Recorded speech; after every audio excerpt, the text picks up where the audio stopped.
Do you have something that you truly, relentlessly desire? Despite your state of life, is there something else that you would go completely to the end of the world to get? Well, luckily for you, there's a way to achieve what you're looking for, and you won't need to go to the end of the world to get it. But you will need to go somewhere, and the place may be too far out of reach for some. It's not actually far away, closer than one may believe, but there's requirements that some individuals may not possess. First, whatever it is that you seek, know that you must seriously desire what you want. In your eyes, it should be something that you need. If you begin the journey without the correct state of mind, you will surely fail, as it will be near impossible to turn back once the journey starts. The second requirement is that you will need a vehicle of a sort. Most use a car, as it's the most comfortable choice. There have been a select few that have used a small motorized vehicle, such as an ATV or a motorcycle, but this has proven to be quite difficult, as the conditions of the journey can prove to be too bothersome.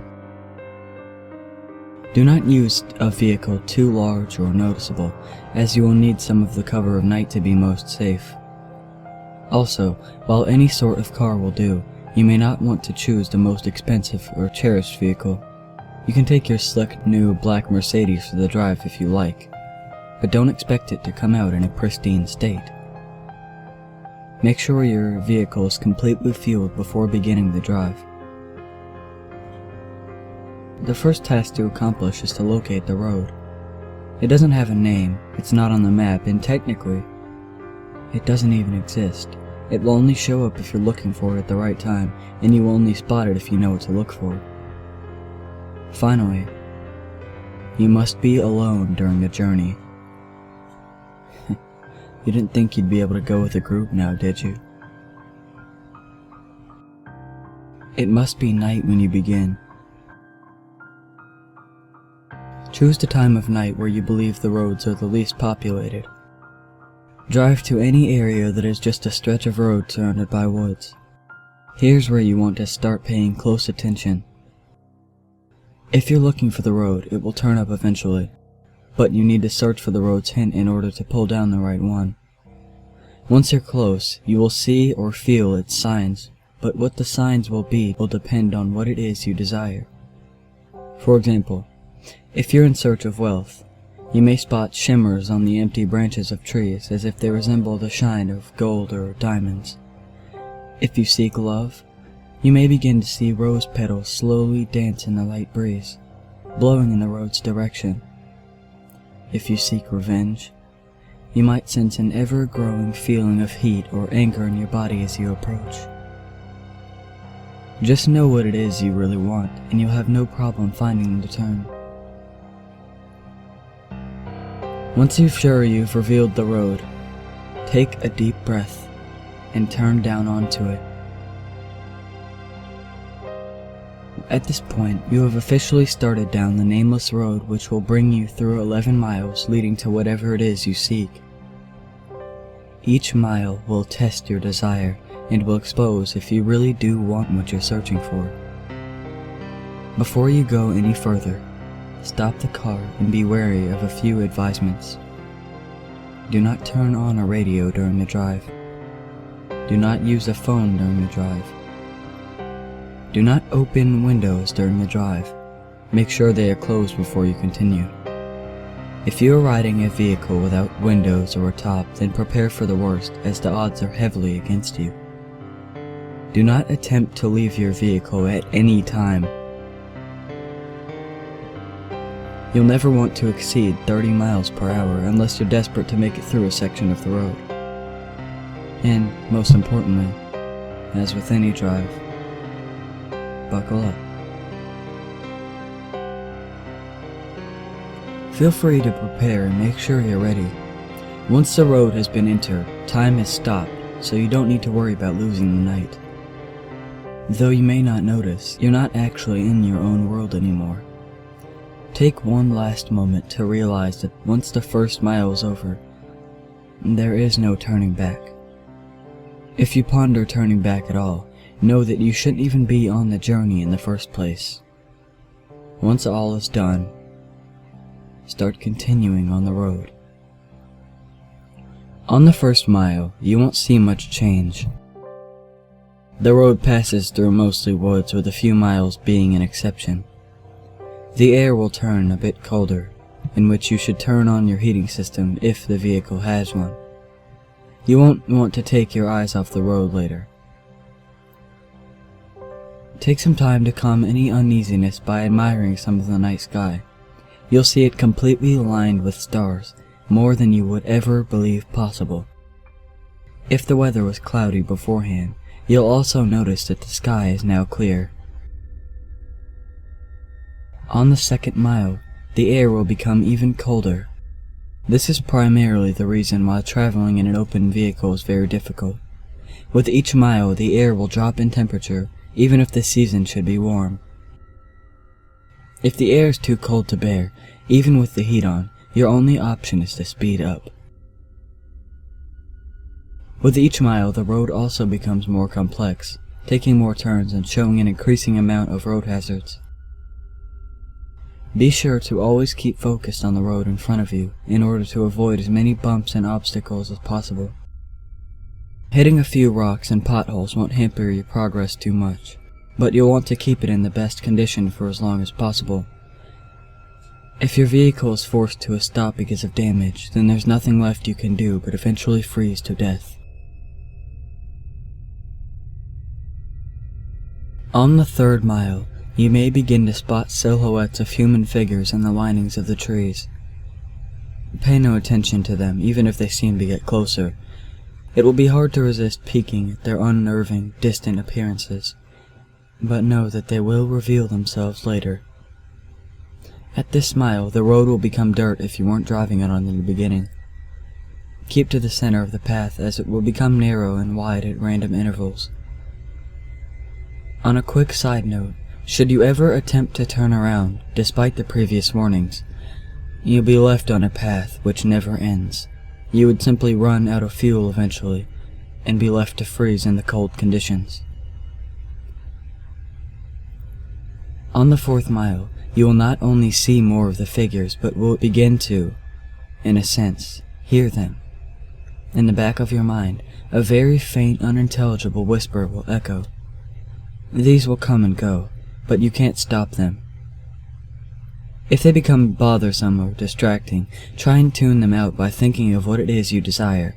Attempting to listen and determine what the voices are saying will only attract them to you, and you want to be as far away from them as you can be.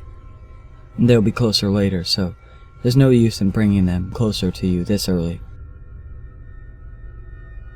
On the fifth mile, you will come to a clearing.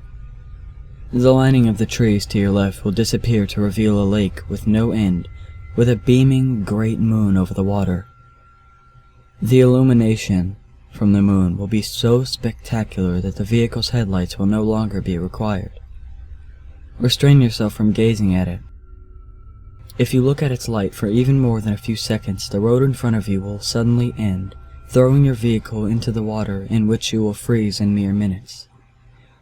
The voices will be gone for this mile, but don't rejoice yet. They'll be back.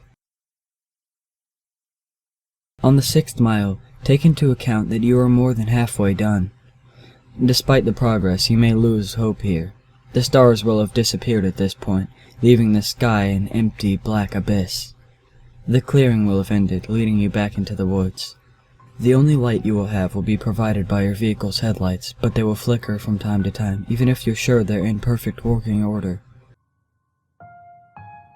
If you have a radio in the vehicle, it will turn on here automatically. If you didn't turn it off beforehand, it will produce an overwhelming screech that will send you off the path. A calm voice will then begin to speak about your greatest fears, what it is you fear most in your life. It will speak in a way that will cause you to visualize the words in your mind, so don't listen to it.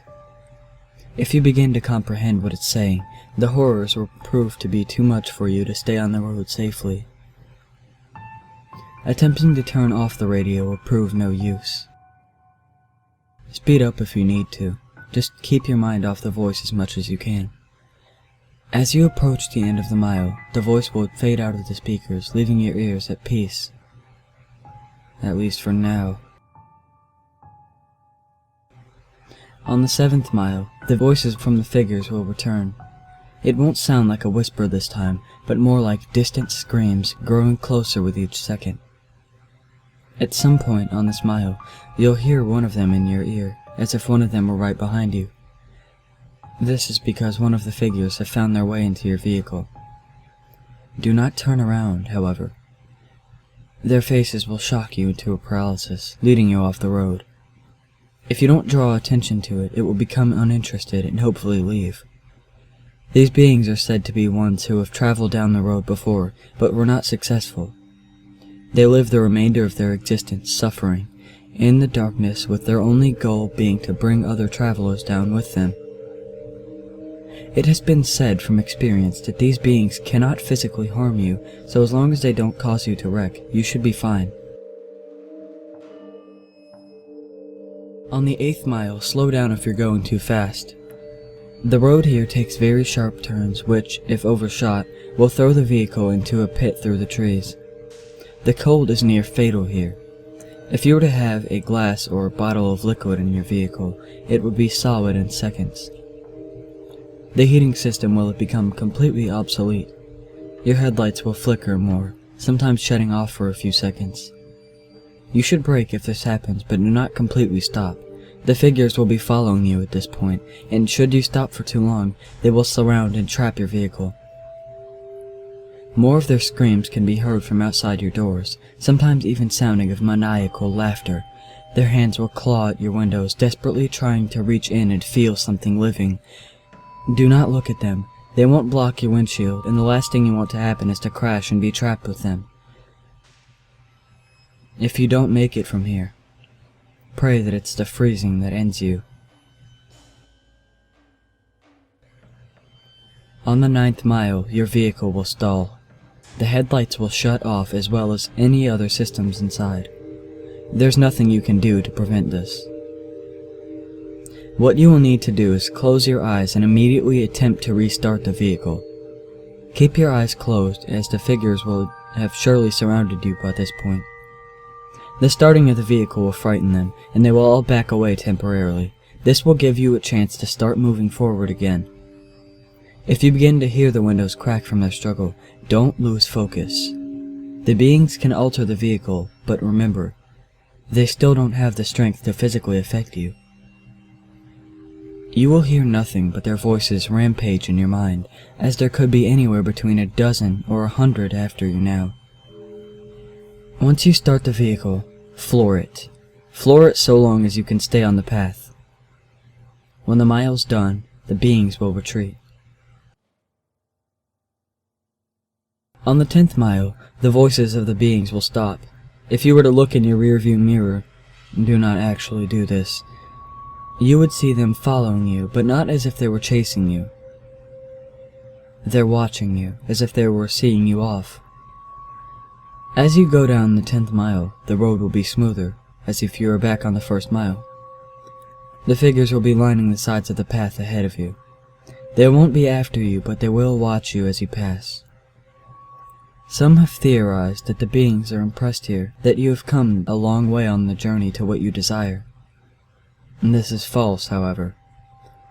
They are not impressed, but they are happy.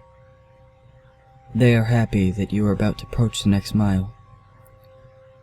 They are happy because you are most likely going to your death. On the 11th and final mile, everything in your vehicle will lose power as it did on the 9th mile. The vehicle would normally be immobile, but you would still be moving. An unknown force will be pulling you forward. In the darkness, you will see a glowing red light up ahead, as if it were a light at the end of a tunnel. Close your eyes and cover them. Do whatever it takes to make sure you do not see what you are about to go through. Covering your ears would also be helpful, but keeping your eyes covered should be a higher priority. The red light is another clearing, but there's no moon or lake this time. Once it's entered, unrelenting and Inconceivable noises will sound from all directions. No amount of bravery or conditioning will spare you from these sounds. The cold will turn to a merciless heat, burning all parts of the vehicle. You will feel the illusion of the flesh being burned off your bones, that every part of you is being destroyed as you travel through screams and audible suffering. As long as you keep your eyes closed, and resist the urge to see where you are, you will survive through the suffering.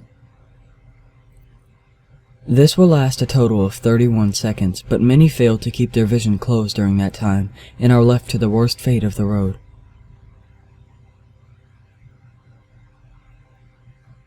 Though nobody knows where this mile is located, some have named it the transmission from hell, but whether it's actually part of hell is debatable.